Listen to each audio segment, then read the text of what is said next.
the Catholic Men's Podcast, helping you find good works of literature for the Catholic gentleman. Reading from a book called How Animals Talk and Other Pleasant Stories of Birds and Beasts, written in 1919 by William J. Long. Introduction.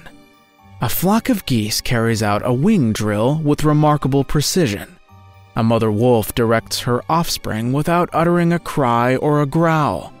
A threatened whale warns other herds of impending danger, even though they're miles away. How do birds and beasts signal each other so effectively without the use of language? In this pioneering study, American naturalist William J. Long explores the powers of communication and premonition among wild and domesticated animals. Based on a lifetime of field observations, it's a book that will interest every animal lover. Written almost 100 years ago, Long also explores such mysteries as how a pet knows when its owner is coming home, or when an earthquake is about to strike.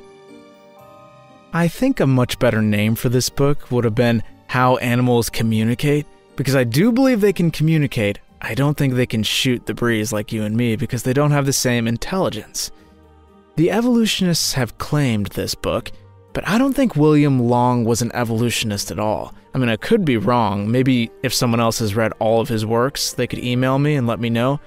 But I think that the questions he poses actually shows us that we have no idea how animals can foresee future events or how they can communicate little things to each other.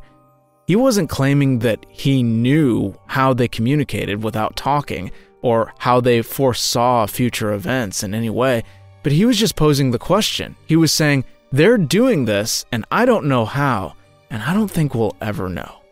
That, at least to me, sounds more like a testament to God's hand in their creation. At any rate, I'm going to read the first chapter for you because I found it so charming. I read this book when I was 19, and I think it's the only book since that I've stayed up all night reading because it's just fascinating. Chapter 1. A Little Dog Comedy. Did you ever see two friendly dogs meet when one tried to tell the other of something he had discovered? When they touched noses, stood for a moment in strange, silent parley, then wagged their tails with mutual understanding and hurried off together on a canine junket? That was the little comedy which first drew my attention to the matter of animal communication many years ago, and set my feet in the unblazed trail we are now to follow. And a very woodsy trail you shall find it, dim and solitary, with plenty of blind spots where one may easily go astray, and without any promise of what awaits at the other end of it. One summer afternoon, I was reading by the open window, while my old setter, Don, lay flat on his side in the shade of a syringa bush.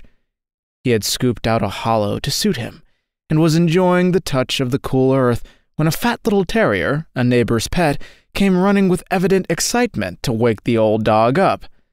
Don half raised his head, recognized his friend Nip, and thumped the ground lazily with his tail. "It's all right, little dog.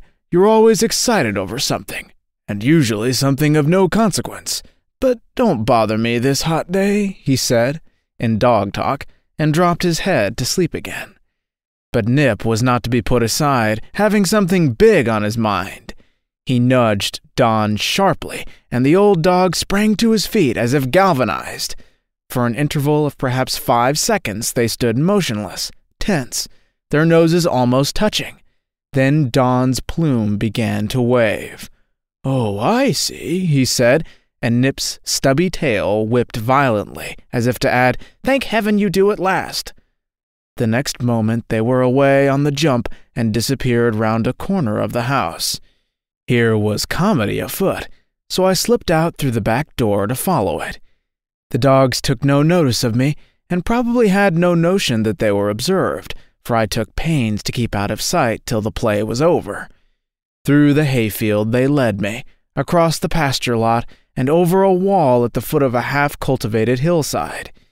Peering through a chink of the wall, I saw Nip dancing and barking at a rock pile, and between two of the rocks was a woodchuck cornered. For weeks, Nip had been laying siege to that same woodchuck, which had a den on the hillside in a patch of red clover, most convenient to some garden truck. A dozen times, to my knowledge, the little dog had rushed the rascal, but as Nip was fat and the chuck cunning, the chase always ended in the same way, one comedian diving into the earth with a defiant whistle, leaving the other to scratch or bark impotently outside. Any reasonable dog would soon have tired of such an uneven game, but a terrier isn't a reasonable dog. At first, Nip tried his best to drag Dawn into the affair, but the old setter had long since passed the heyday of youth, when any kind of an adventure could interest him.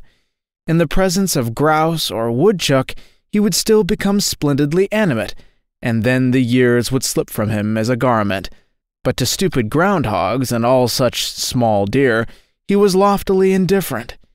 He was an aristocrat of true blood, and I had trained him to let all creatures save his proper game severely alone. So after following Nip once and finding nothing more exciting than a hole in the ground with the familiar smell of woodchuck about it, he had left the terrier to his own amusement. When speed failed or wind, it was vastly amusing to watch Nip try to adopt cat strategy, hiding, creeping, scheming to cut off the enemy's retreat.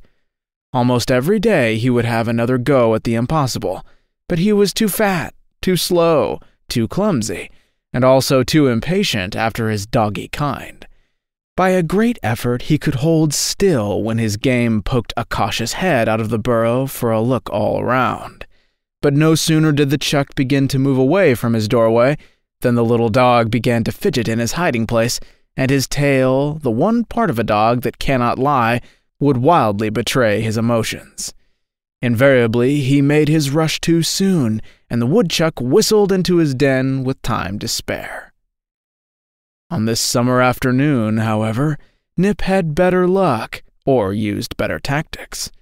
Whether he went round the hill and came over the top from an unexpected quarter, or lay in wait in his accustomed place more than his accustomed patience, I have no means of knowing. By some new device or turn of luck, he certainly came between the game and its stronghold, whereupon the chuck scuttled down the hill and took refuge among the rocks. There Nip's courage failed him. He was a little dog with a big bark, and the sight of the grizzled veteran with back against a stone and both flanks protected probably made him realize that it's one thing to chase a chuck which runs away, but quite another thing to enter his cave while he stands facing you, his beady eyes snapping and his big teeth bare. So after a spell of brave barking, Nip had rushed off to fetch a larger dog. All that was natural enough and very dog-like, at least it so appeared to me, after seeing other little dogs play a similar part. But the amazing feature of this particular comedy was that Nip had no difficulty in getting help from a champion, who had refused to be interested up to that critical moment. Through the wall I saw him lead Dawn straight to the rocks. The old dog thrust in his head, yelped once as he was bitten, dragged out the chuck, gave him a shake and a quieting crunch. Then, without the slightest evident concern, he left Nip to worry and finish and brag over the enemy. It is part of the fascination of watching any animal comedy that it always leaves you with a question, and the unanswerable question here was, how did Nip let the other dog know what he wanted?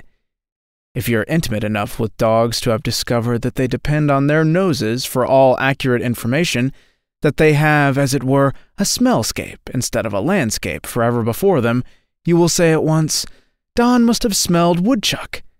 But that's merely a convenient answer which does not explain or even consider the facts. Dawn already knew the general smell of woodchuck very well, and was, moreover, acquainted with the odor of the particular woodchuck to which his little dog chum had been laying siege. He knew it at first hand from the creature itself. Having once put his nose into the burrow, he got a secondary whiff of it every time Nip returned from his fruitless digging, and he was utterly indifferent to such foolish hunting. Many times before the day of reckoning arrived, Nip had rushed into the yard in the same excitement, with the same reek of earth and woodchuck about him, And, so far as one may judge a dog by his action, Don took no interest in the little dog's story. Yet he was off on the instant of hearing that the familiar smell of woodchuck now meant something more than a hole in the ground. That some kind of message passed between the two dogs is, I think, beyond a reasonable doubt, and it's precisely this silent and mysterious kind of communication, the kind that occurs when your dog comes to you when you're reading, looks intently into your face, and tells you without words that he wants a drink, or that it's time for him to be put to bed, that I propose now to make clear. Before we enter that trail of silence, however, there is a much simpler language, such as is implied in the whistle of a quail or the howl of a wolf, which we must try as best as we can to interpret. For unless our ears are keen enough to distinguish between the food and hunting calls of an animal, or between Bob White's love note and the yodel that brings his scattered flock together, it will be idle for us to ask what message or impulse a mother wolf sends after a running cub when she lifts her head to look at him steadily, and he checks his rush to return to her side as if she had made the murky woods echo to her assembly clamor.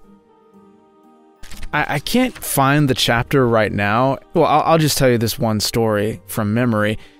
When he was younger, he went to a boarding school, and sometimes at this boarding school, they would have a surprise holiday. So he'd write his mom, "Look, Mom, I'm coming home. I'll be there in a week."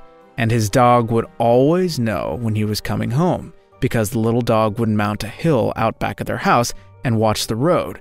And from that, his mom knew, even though the letter didn't arrive yet, that her son was coming home. She'd see the dog and she'd say, "Oh, William's coming home," and she would make his bed. At any rate, I will be doing more podcasts on this book in the future because I think it testifies to the glory of God and not evolution as they claim. Thank you all so much for listening, and Godspeed.